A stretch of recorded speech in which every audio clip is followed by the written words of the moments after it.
A contract to plan is something relatively new in estate planning. Contract to plan really is an agreement between spouses that says, I promise to give everything to you, you promise to give everything to me, and then we both promise to leave things to our mutual children at the death of the second of us. It protects the children from things like remarriage of a second spouse or other claims that might happen down the road. It really supplements a will. A contract to plan is something to have in addition to a will. And what it does is it protects to make sure that the family, the heirs, the children, don't lose their expected inheritance to circumstances that happen after the death of the first spouse.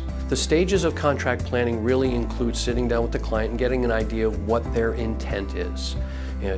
Usually the intent is husband and wife or spouses to plan for one another, and then at the death of the second spouse to plan for the kids. An attorney is needed with a contract to plan to prepare the draft. This is not something that someone really can use self-help.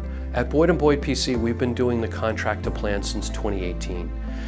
This is something that is relatively new in the estate planning field, but we feel it's really important to include in the estate planning document set that you get from an estate planning firm. What makes Boyd & Boyd unique in the area of contract to plan is that we're actually implementing these things. To my knowledge, we're one of the only firms on Cape Cod and in southeastern Massachusetts using the contract to plan.